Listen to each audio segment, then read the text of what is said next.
Our story begins with the city of Mecca. It is said that when Adam and Eve were first expelled from paradise, the two were separated, with Eve having landed near the city of Mecca and Adam having landed somewhere in the Far East. After many years of searching for one another, Adam finally managed to make his way down through the Arabian Peninsula to Mecca, and it was at the top of Mount Arafat, just outside the city of Mecca, where the two were finally reunited. Mecca is also significant because it is considered the first place on earth that God Almighty was worshipped alone.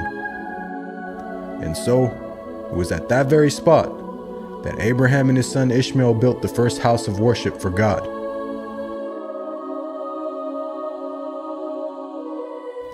In honor of this, God Almighty had built in the heavens a similar structure for the angels.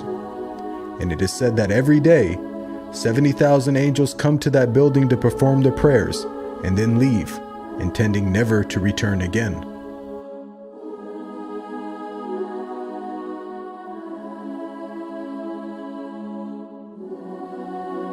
When Abraham and Ishmael had finished building the sacred house, there was still one brick that had to be put in its place. And so, Abraham sent his son Ishmael off to find a unique stone that he could put there. But God Almighty destined that the final stone that was to be laid would not be from the material of this world, but instead a stone directly from the heart of paradise. The angel Gabriel then brought the stone down to Abraham, who proceeded to put it in its proper place. It is said that when the stone first came down, it was a pure white color. But due to the impurities of this world and the sinfulness of man, the stone slowly began to fade and eventually turned black. As time passed, the city began to develop, with the people of Mecca remaining upon pure monotheism, worshiping one God alone.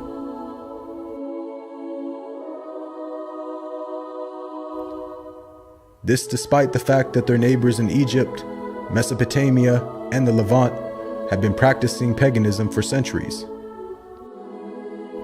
But this was all to change when a merchant by the name of Amr ibn Luhay had decided to conduct his business outside of Mecca.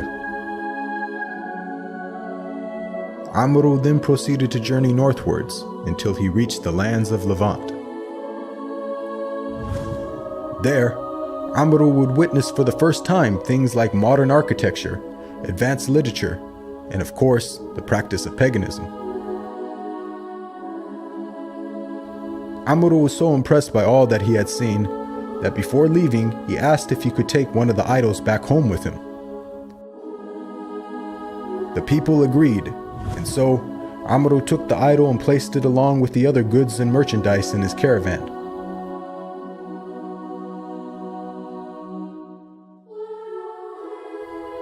He then set out southwards, back towards the city of Mecca.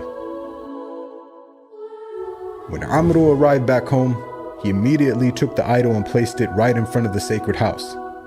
He then proceeded to tell the people that this was now going to be the God that they worship. Sadly, this concept faced little, if no resistance. And as time passed, the people began to worship more and more different idols, until it is said by the end of the 6th century, there were over 360 different idols surrounding the sacred house in Mecca.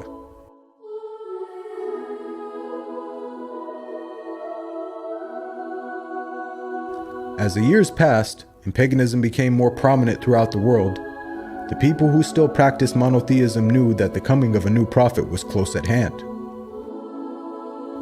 And so, either through deductive reasoning or through interpretation of their holy text, many had concluded that the Arabian Peninsula was the most probable place God would send his new prophet.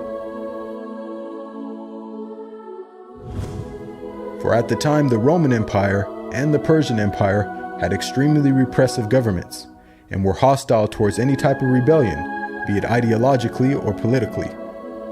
While the Arabian Peninsula, on the other hand, though also deeply mired in paganism, was a land ruled by tribal law and never had a real central government. As time went by, It appears that more and more people began to move down to the Arabian Peninsula to await the coming of the next prophet. And so, in the very land in which man first worshipped his Creator, and where Abraham built the first house of worship for God alone, it was there where God had destined his last and final messenger would emerge.